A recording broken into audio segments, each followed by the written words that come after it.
G'day YouTube, my name's Lance. Welcome to Bundy Bear's Shed. Well, the weather report. Well, it was hot last week, it's hotter this week. We're having a bit of a heat spell at the moment, a bit of a heat wave I should say. And yeah, look, 35 today and it got down to 24 overnight. So we're sort of, well, it's 6 in the morning. I've got a bit of, my shirt's damp now with the humidity. The sun's just coming up over the back out through here and it's starting to get steamy already. So it's probably, look, it wouldn't be 6:30 yet. It's probably 6:15, 6:10 in the morning. And it's, yeah, look, we're probably 26 degrees, something like that. So anyway, so out and about early today, up into the shed and yeah, see what I can get done until the heat kicks in. Pardon me. See what we can get done until the heat kicks in through the day. Like yesterday it was 34 and the heat comes in at about 2 o'clock in the afternoon. Oh, you know, but from lunchtime till probably 3 nearly, it's just bloody hot. And yeah, where Bundy Bear's shed is here, where the river is, it bends around and we get a bit of breeze up here. So we don't, some of the breeze we don't get down at the house, we get up here. So sitting in the doorway there, looking out, patting the dog, having a drink of water. Yeah, look, it's not too bad. So I imagine today I'll be there somewhere and yeah, through the heat of the day anyway. I did a deal with little Ronnie, fella in the club ages ago, and he bought a little petrol 35 and it had the heavy cast centres on it, you know, the Australian heavy cast centres, and he didn't want them, and I thought, oh, well, I didn't have a tractor with the heavy cast centres. So he rang me the other day and his tractor's, I've given him a set of new rims already. But he was saying that with the standard set of centres I gave him and the aftermarket rims, he reckons he had to grind a little bit off the centres to get the rims to fit. Well, look, I do that all the time here. Like, I don't buy centres, I use the original centres, but if the rims are rusty, I put aftermarket rims on and no trouble at all. So yeah, I don't know what goes on there. Yeah, not sure. But anyway, so the truck's coming to pick his 35 petrol up this morning at about 11, and then he's taking it over the sandblasters, and the sandblasters are going to pull these heavy cast centres off and put them in the trailer and bring them here. So I'll have them here later today sometime. And my mate Davey Recco, he reckons, oh, he might bring the tractor for a drive. He's got a nice Chamberlain 306 he's been playing with, so he might turn up here later in the afternoon. He turns up about 3:30 every Monday afternoon and we sit and chew the fat for an hour or so. Usually 3:34 he rolls in, and about 5:30 when Judy comes home from work on Mondays, well, he toodles off then. So yeah, we usually have a Monday Arv chat here. So, but he reckons he might drive his tractor if it's not too hot today. So we'll see what happens there. Been a busy week. Always a busy week. I got the video out last week of putting the flywheel on. The clutch, bolting the clutch on it, it ended up being a bit drawn out. So I'm going to re-edit that. I wasn't happy with it. So it's coming out this week. The steering box on the 65, I got that done. Caleb, which is my new Sparex rep, he came up for a meeting last week and we sorted a few things out, and he bought the parts that I needed for the 65 steering box rather than pay freight. So we bought them up, and then I got them fitted, and in, and I got sweat dripping down my face already. I'm not doing anything. See, I just got to think about work and I'm buggered. Caleb come up and we had a meeting for quite a few hours. We discussed a lot of stuff, and how Queensland Tractor Spares and Bundy Bear's Shed work together with Sparex. And James, that used to be my Sparex rep, has had a promotion and he's the Australian manager now. So how good's that? He was always on our side. He helped me tremendously getting it going, and he used to go and see the big brass and, you know, put forward a proposition for us, or, you know, he put the thing through for the Bundy Bear Shed originally. So having him as the Australian manager now is a good thing. So, and Caleb was saying that the big boss from the UK come out and down in Melbourne, and I went down there for meetings and, you know, find direction for the year, I suppose, for the new year. And yeah, he said, oh, your name come up a bit in the old Bundy Bear's shed. So he said, yeah, it's looking positive. So Sparex are happy with how we're going with it all. And yeah, it's a good thing. So as you all know, I've got the business on the market. There's a bloke sniffs around. Every fortnight we get more questions, but nothing happens. So I've got no idea if it sells or not. Well, I'm certainly in no hurry. I enjoy what I do. And so we went through that if, you know, we sold Queensland Tractor Spares, would the Bundy Bear's Shed Sparex sponsorship still be an ongoing thing? And they said, you bet. They can see the benefit of it. Australia can see the benefit of it. They're getting calls in Brisbane and Melbourne from people that watch Bundy Bear's Shed how-to videos or restoration videos. And so they can see the benefits. So yeah, that's a good thing for my retirement for doing tractors up.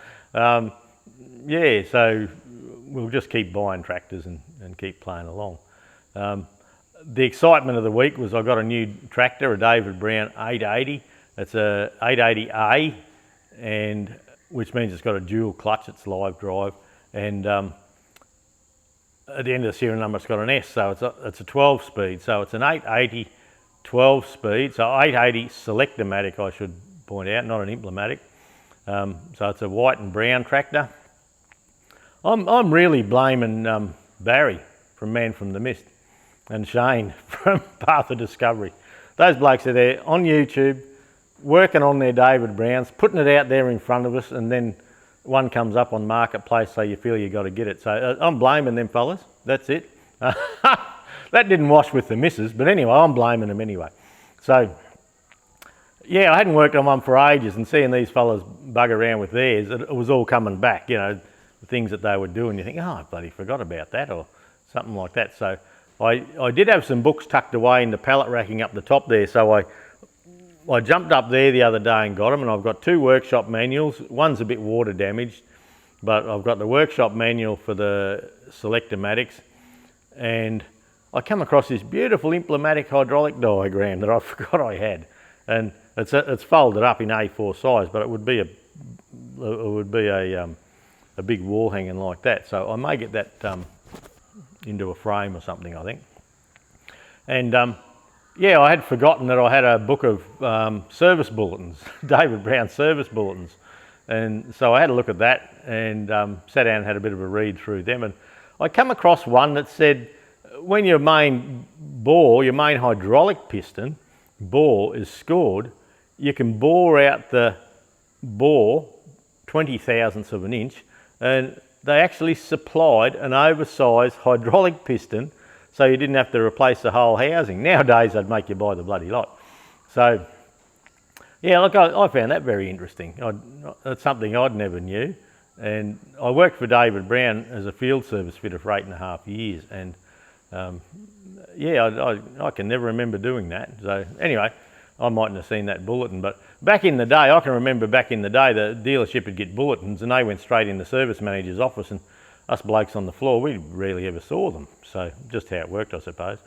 But yeah, this David Brown 880, it was out on Marketplace, Facebook Marketplace, for $4,400, and it said the PDO worked well, but it had no hydraulics. And I thought, well, I'm not too worried about it having no hydraulics, I can deal with that.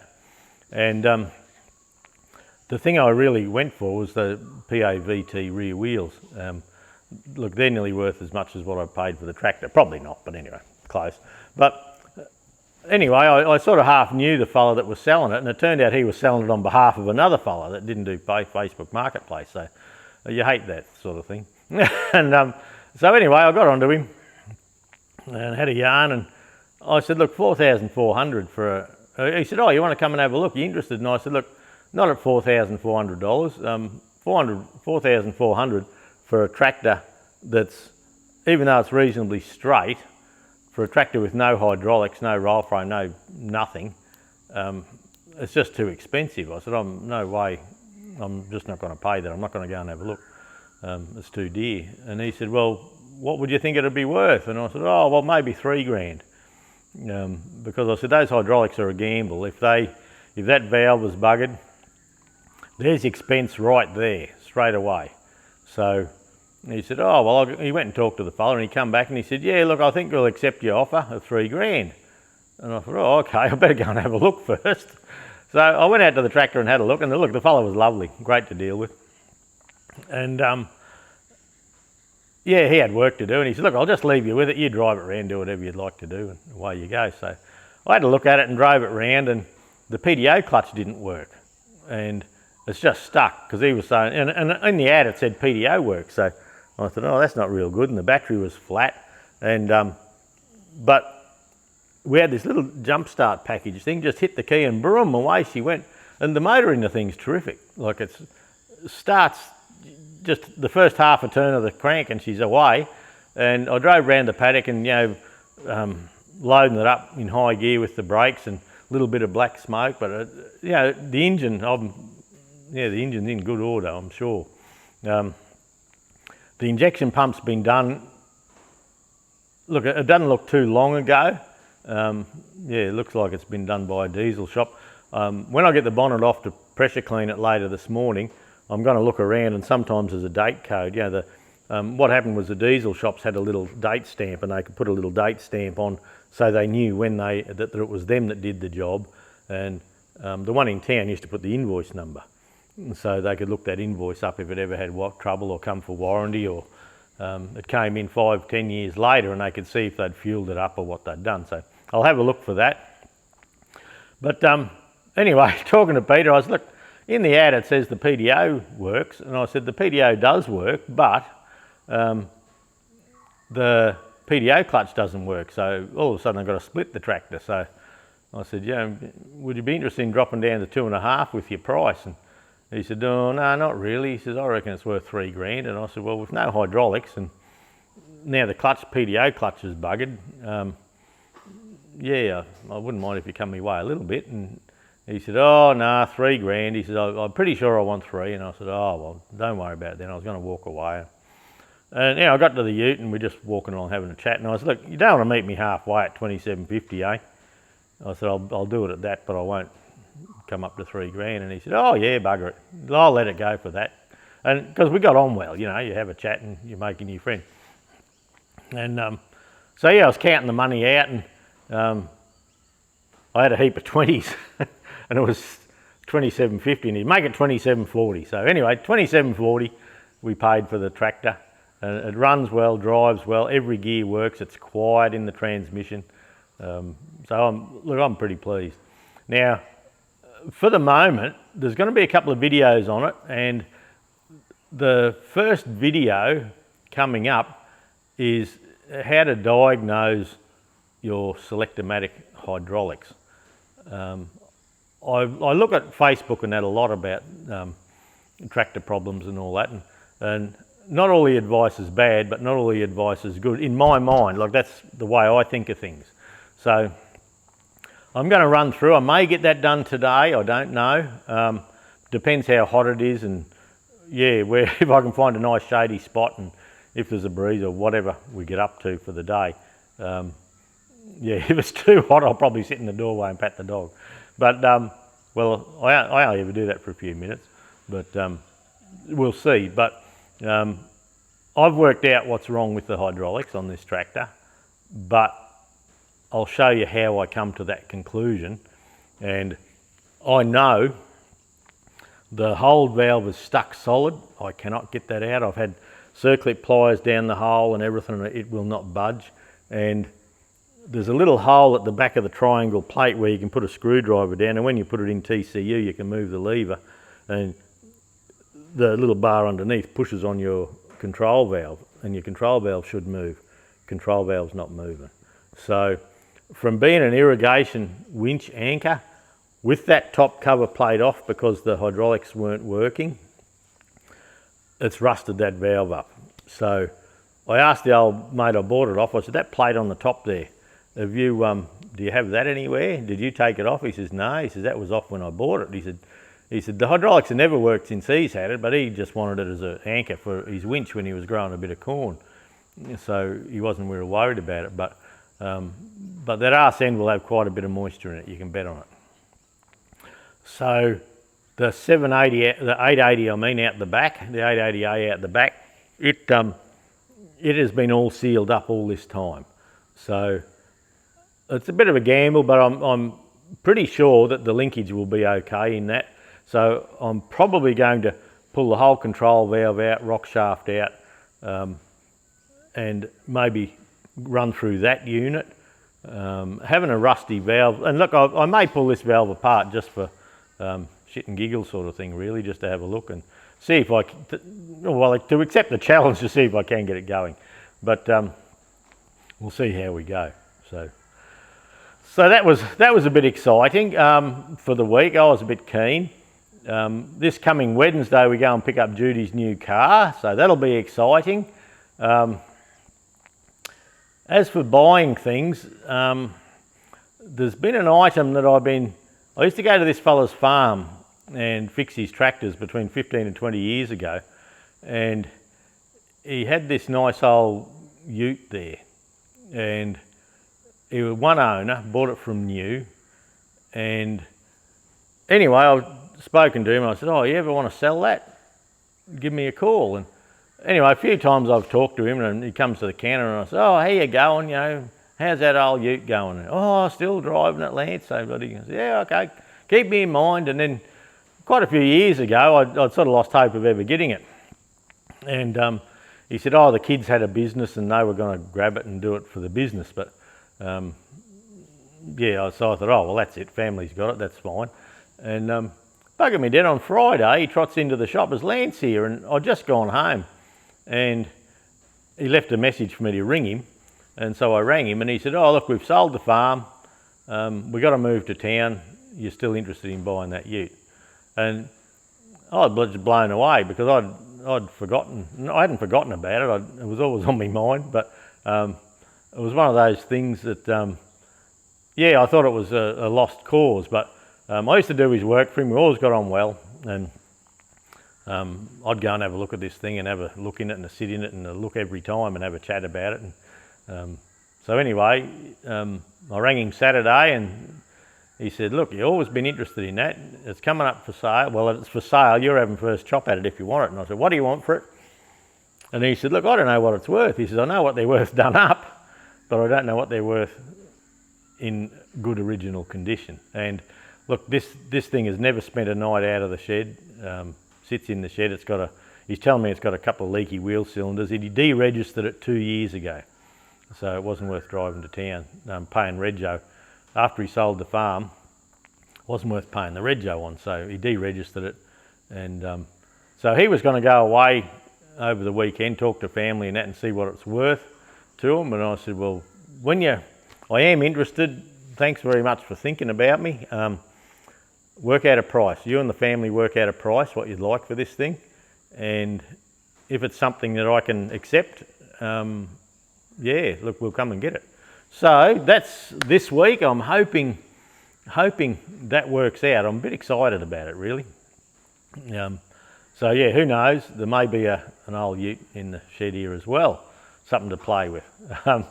And the only thing he said, since he's had it, the only thing he's put on it that's non-genuine is an alternator instead of a generator. So apart from that, he reckons there's no rust, but I haven't seen it for probably 10 years. Yeah, when I sold the workshop, I stopped going up there working on stuff. So, and the workshop's been gone 10 years. So, but look, it'll be fine, I know. So that's a bit exciting. So I'm pretty keen for that. Young Chris, me mate, he went and got the David Brown for me. I finished the Kubota. I stayed back late after did some homework, and the Kubota's done. I've got to ring the owner. It's just got electrical problems under the dash, and I'm not going to do them. Now and then the oil light comes on, and I've whizzed it out, put a gauge on. The oil pressure is absolutely fine. I've slashed probably 3 or 4 acres with it. It's just something in the sender or the wiring. I've shifted the wiring around, and the oil light goes out. Doesn't, yeah. So there's something in there somewhere, and now and then the transmission light comes on. Well, the transmission light come on, the filter warning light come on, so it's got a brand new filter on it, new oil in it, So I pulled the sender wires off just to see which one it was, and the light stayed on. So then I'm slashing away and the light went out, and I thought, oh, I wonder should I screw a new filter on? You know, it's picked up shit out of the bottom, but the oil I got out of it was reasonably well, not full of water. So I've got to ring him and have a chat about that, but I don't want to do the electrics, it's just too much. But I've got the panels back on, and so I'm looking forward to sending that home. It's been a long job. This little magazine here, this is your Sparex TE20 or TE20 Grey Fergie's replacement parts book. Now there's just bits and pieces that Sparex have available for the TEs. And talking to Caleb, a new rep the other day, he said with the Fergie Fire Up, the Fergie Fire Up, he said in the display bag that we sponsored, would we like to put some of these in? So I said, how many you got? And he said, we can spare 100 of them. So if you get in early with your Fergie Fire Up entry into the show, it looks like there's going to be these. And I gave him a box of business cards, and he's going to put the staple the Queensland Tractor Spares business card up into the corner there, and it's got Bundy Bear's shed and my email address and all that there. So that's something else. It's hopefully this all works out. Hopefully it all works out, and this will be in your welcoming pack for the Fergie Fire Up. Putting the new Pitman shaft bushes in the 65 steering box. I put the bushes in, then I had to ream them, which, look, I haven't done any in ages. I can't remember having to ream them, but they're 1.5 inches, and I've had this big old 1.5 inch ream that I haven't cleaned and put back yet. And look, they're just a brass bush, but it's a fixed ream. So I've had this for a long time. Pardon me. And I've done a lot of kingpin bushes with it, but now I use Sparex kingpin bushes. Well, you don't need to ream them as a rule, so I haven't used it in ages, but I was using it in the steering box the other day, and over the years this has got quite blunt. And you know, with a nice crisp ream, you turn it and you can feel it cutting in, you know, nice and crisply. Crisply is a word. So with this one, it's hard work. You've got to sort of help it through, and you can tell it's not cutting as nice as it should. It's blunt. So anyone that knows, perhaps Jeff Parsons, when you sharpen these or get these sharpened, I'm on the understanding that, say this is 1.5 inches now, and say we've got to sharpen 3 thou off it, it'll come undersize. Can you sharpen down in the groove there, just the front cutting edge, you know, come in with a grinding stone. I'll get it professionally done, not me do it, a grinding stone in under here, and maintain a nice cutting edge, a nice crisp cutting edge, but keep the original outside diameter. So anyone that knows about that, could you let me know, please? I may look for a place as a hand reamer. I may look for a place that I'll Google it and see if I can find a place in town here. Or I know there's Ace Grinding in town, but I think they use a cylindrical grinder, and they can sharpen a ream, but then, you know, if it's a 1/2 inch ream, it'll end up 2 or 3 thou undersize. So I'm not sure. Anyone that knows about that, leave it in the comments, please. Let us know. Well, look, that's about it. Been a busy week. I'm a bit excited about this next week. I hope this everything comes off that I've got planned for it all. We'll see. I'll see if I can. Oh, well, the first job for the day is to crank the pressure cleaner up and give old Davey out here a bit of a pressure clean, and get organised for filming the. Look, just a couple of steps I like to do to diagnose hydraulics. There's a lot of people just think, oh, a bit of water in the oil, they drop the bottom, put the new screen on, put the filter on, new oil, still doesn't bloody work because that wasn't the problem. you can diagnose it while it's running with the old oil and not waste a set of oil, because if you've got to pull the PTO box off or something like that, all that oil has to come out again and you can never get it quite clean, and it's probably half mixed with the rubbish. So anyway, there'll be a video on that coming up sometime. Who knows when. Oh, the flasher unit on the 135 is not working. Yeah, that quality switch I was saying was such a good thing. Well, I'm just getting it ready to load up to take to Kuya, not this weekend, the next one. And I was playing with the blinkers and they're just staying on. So I've got to diagnose that yet. I don't know what's wrong. I'll let you know next week. So look, that's the end of the stew. It's going to be a two-part thing because of the length. So that's the end of part one. Thanks for dropping by, everybody. Stay tuned for part two. Part two is just the video walk around of the shed and mainly the new tractor. Have a look at the new tractor. So thanks for stopping by. We'll catch you all next week. And yeah, before it gets too hot, I'll see if I can get out there and do a bit of pressure cleaning, get a bit wet. All right, see yous.